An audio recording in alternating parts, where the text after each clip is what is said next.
these are Apple's AirPod Maxes, and well, they're now 4 years old, and we have gotten absolutely no upgrades to them, except for at the recent event, it's Glow Time. And at this event, we actually saw Apple just release new colors for the AirPod Maxes, and they now come in Starlight, Midnight, Purple, Orange, and Blue.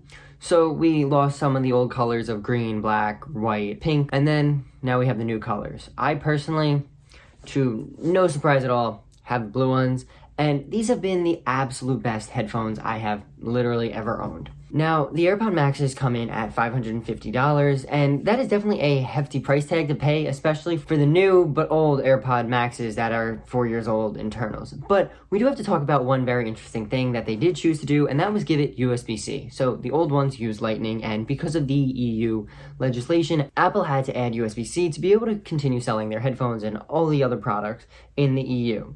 And, well, it's kind of interesting that they chose to not upgrade anything, because the AirPod Maxes in 2024, you really can't recommend unless you can find them on sale for $300, maybe even $200 at this point. I know personally that's the only reason I got them, because they were on sale and I was not paying full price for them, especially when I got them, I think 2 years after they were released. So you really can't recommend them. Now, while they do have USB-C, that's great. They still have the old H1 chip, which is in the old AirPods. Now, currently we are on the H2 chip, and I would not be surprised if we get to the H3 chip within the year, essentially. Now, it's very possible that Apple has a bigger upgrade plan in the future, although they gave us new colors in USB-C, so I would not be surprised if they really don't do anything.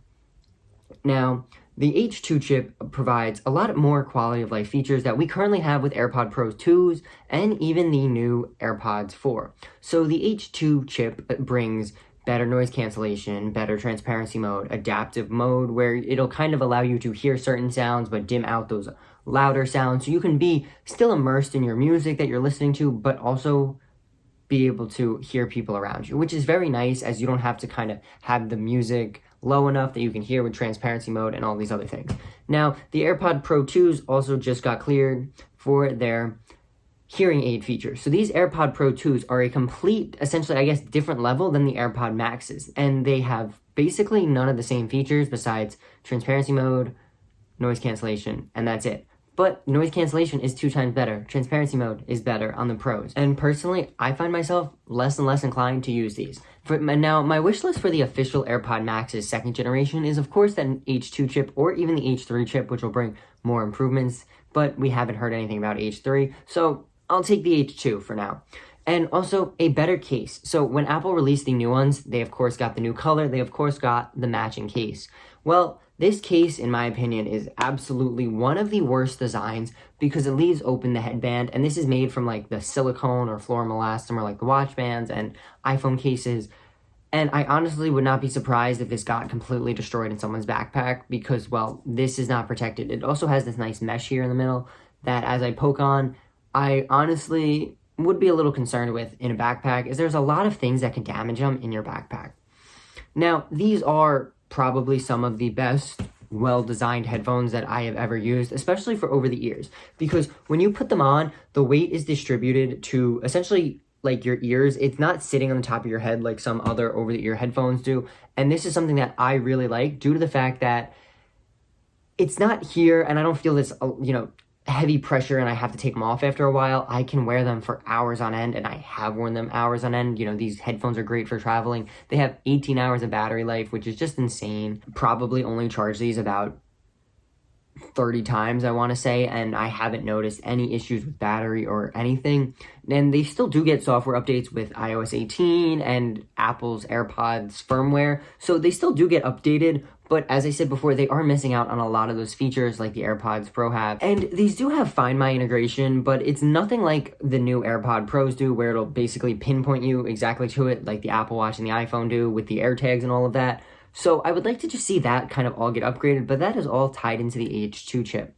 Now, probably my other favorite design feature about these headphones is the removable ear cups. You can now just swap them out if you ever need to buy new ones, and they're $80 for 2 of them, which is expensive, but I guess that's better than buying a whole new pair of headphones.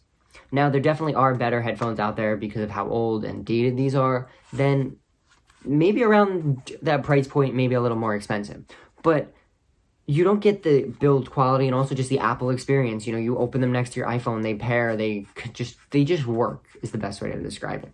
And now to interact with them, you do have the digital crown, as well as, I like to call this just, you know, the audio mode button. I actually don't know if there's a real name like it, but if we actually look, and if we actually compare it to the Apple Watch, it has the digital crown, which controls your volume, and then the, you know, side button, or, well, control center button to change between audio modes. So the interface is familiar, you know, they're really good overall. And frankly, I find myself some days using these over my AirPod Pros just because they're not physically in my ear. They sit, you know, on my head and you don't really feel them. They go out of the way.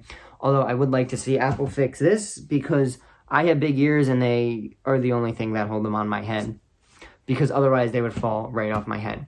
But were you as disappointed as I was with the upgrades to the AirPod Maxes? Because I genuinely thought this was going to be the year, especially when Apple brought up AirPod Maxes, that we were going to see a significant change. But it looks like we were wrong, and we'll have to wait for the future. And while you're down there, if you want to hit like and subscribe, I'd appreciate that as well. And I want you to remember that today's a good day to make a great day, and I'll talk to you in the next one.